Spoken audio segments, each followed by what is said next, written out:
नमस्कार दोस्तों, शक्ति एंटरप्राइजेस की नई वीडियो में आपका स्वागत है। आज जो मैं आपको कंप्रेसर शो कर रहा हूँ, ये कंप्रेसर है i10 ग्रैंड डीजल के लिए।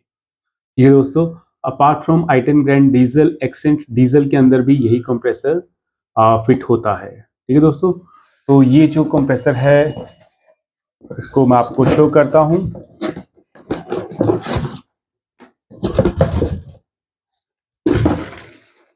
दोस्तों, आप देख सकते हैं इस तरह का ये कंप्रेसर दिखता है। जो i10 ग्रैंड डीजल का कंप्रेसर होता है, वो पेट्रोल के कंप्रेसर से बहुत ही आइडेंटिकल होता है। ऑलमोस्ट सेम दिखते हैं दोनों, बहुत ही माइनर सा डिफरेंस होता है, जिसकी वजह से फिटिंग में प्रॉब्लम आती है। ये जो कंप्रेसर है, ये स्पेसिफिकली है i10 ग्रैंड डीजल और एक्सेंट डीजल में फिट होता है। सबसे पहले दोस्तों, आप देख सकते हैं ये इसका कपलर है, जो कि पावर सप्लाई के लिए यूज होता है। और ये जो आप देख रहे हैं, ये इसकी पुली है, जो अभी रिवॉल्व हो रही है, इस टाइम पे इंगेज्ड नहीं है। ठीक है दोस्तों, और ये जो बाहर की साइड में लगी हुई है, ये इसकी क्लच प्लेट है। और ये जो आप देख रहे हैं, ये बेसिकली इनलेट और आउटलेट है।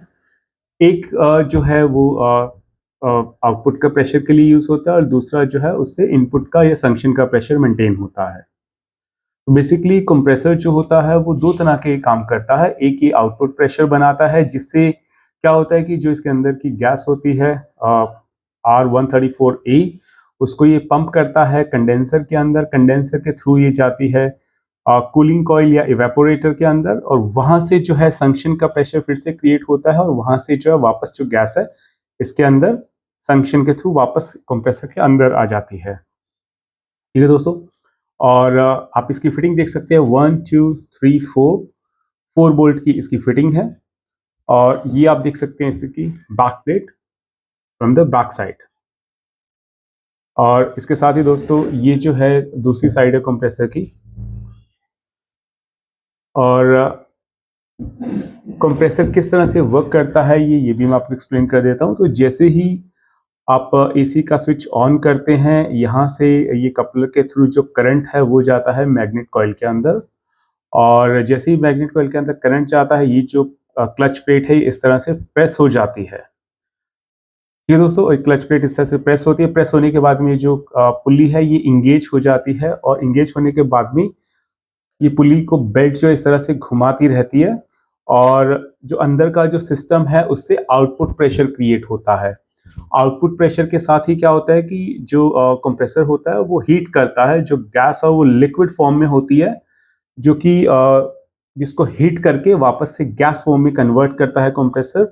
और फिर जो कंप्रेसर होता है ये उसको पंप करता है एज अ हॉट गैस, गर्म गैस के उसमें इसको पंप करता है। और वो जो है कंडेंसर के अंदर जब गैस फ्लो होती है एक ट्यूब से दूसरे ट्यूब के अंदर, तो वापस से गैस ठंडी होकर पहुंचती है कूलिंग कॉइल में, और कूलिंग कॉइल से आपको जो है ठंडी हवा आती है आपके ब्लोवर से। और वापस से क्या होता है, जो संक्शन का जो पॉइंट है वहां से वापस जो है गैस संक्शन के थ्रू वापस कंप्रेसर के अंदर आ जाती है, और फिर से जो प्रोसेस है वो फिर से स्टार्ट हो जाता है, गैस को फिर से गर्म करके आउटपुट प्रेशर जो है वो क्रिएट होता है। तो इस तरह से कंप्रेसर वर्क करता है। और किस तरह की प्रॉब्लम्स आपको जनरली कंप्रेसर में आती है, ये मैं आपको बता देता हूँ।